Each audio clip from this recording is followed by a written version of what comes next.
Animal que voa. Animal que voa também. Animal que nada. Animal que nada também. Animal que rasteja. É muito fácil classificar animais. Olá, galerinha, tranquilo? Vamos começar um novo módulo, falar um pouquinho sobre sistemática, evolução e, obviamente, quanto à classificação. Um módulo extremamente importante porque trata de um modo de uma classificação e de um novo ramo biológico que é a tal da taxonomia. A taxonomia é extremamente importante porque ela agrupa animais em taxons, que a gente chama. Ou seja, é um grupinho de animaizinhos e esse agrupamento consegue classificar de forma boa cada grupinho animal. Ou vegetal, ou bacteriano, ou de protozoários. Então a ideia da taxonomia é que, além de ser um conceito extremamente amplo para todos os seres vivos, permite organizá-los de forma lógica e de menos confusa, e uma forma menos confusa. Essa é a ideia da taxonomia. Taxonomia essa que, obviamente, eu tenho que deixar esse nome aqui, ó, destacado. Então a classificação é um histórico quanto a este ramo biológico, a taxonomia. Legal? Essa taxonomia, pessoal, ou seja, as primeiras ideias quanto à classificação veio lá de Aristóteles, lá para o século IV a.C. Aristóteles ele tinha uma classificação que a gente vê como artificial, ou seja, uma classificação que não é tão aprofundada assim. Era uma classificação boa para a época, mas hoje, com uma grande variedade, diversidade de seres vivos, não nos é muito boa. Então não é uma forma ótima de classificar os organismos. Por quê? Ele simplesmente via algumas características simples. Tanto na brincadeira da introdução quanto a ideia real do que acontecia, a gente vê que é uma classificação muito supérflua.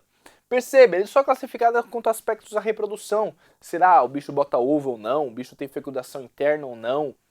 A ideia ou seja, a ideia quanto a um aspecto geral só vindo à reprodução.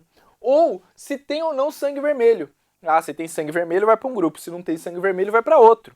Ou seja, é uma classificação que acaba juntando animais muito diferentes entre si somente por aspectos simples, aspectos artificiais.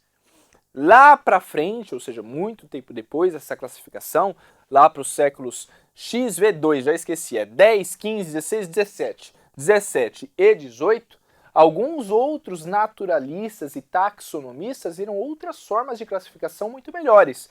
Por exemplo, analisar características anatômicas, mais características anatômicas e morfológicas. Mas também não só elas, pessoal. Além de classificações anatômicas, viram classificações de ancestralidade. E é aí que é a coisa muito importante, galerinha. Ou seja, classificar animais quanto a um ancestral próximo. Um organismo bem próximo ao ancestral, ou seja, antigo, que aproxime melhor grupos. É muito fácil a gente ver que nós primatas estamos associados porque nós temos um ancestral muito próximo em comum. E essa ideia quanto à ancestralidade que consegue organizar de forma melhor os indivíduos. E um dos grandes nomes quanto a essa ideia de taxonomia foi Carl von Linné, ou simplesmente o que a gente chama de Linnaeus ou Linneu, de uma forma bem mais aportuguesada, brasileirada, sei lá. Então esse indivíduo, esse moço aqui, que era tanto médico quanto botânico quanto zoólogo, ele criou uma taxonomia e uma forma de classificação que é base para toda a taxonomia que a gente tem hoje, que vê muito esse aspecto de ancestralidade, ou seja, um indivíduo ancestral para melhor organizar os grupos de seres vivos.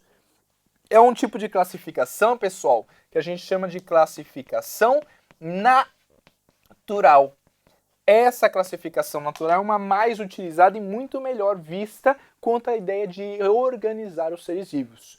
Muito melhor do que uma organização. Tem asa ou não tem asa. Tem, sei lá, nada ou não nada.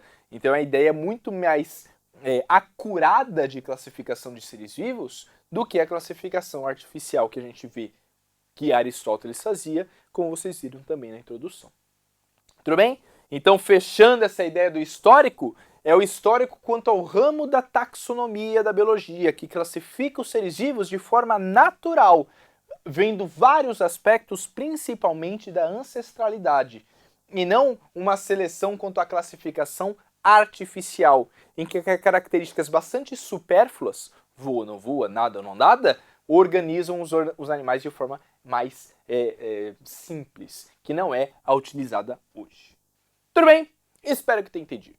Até uma próxima e continuaremos com classificação. Estude.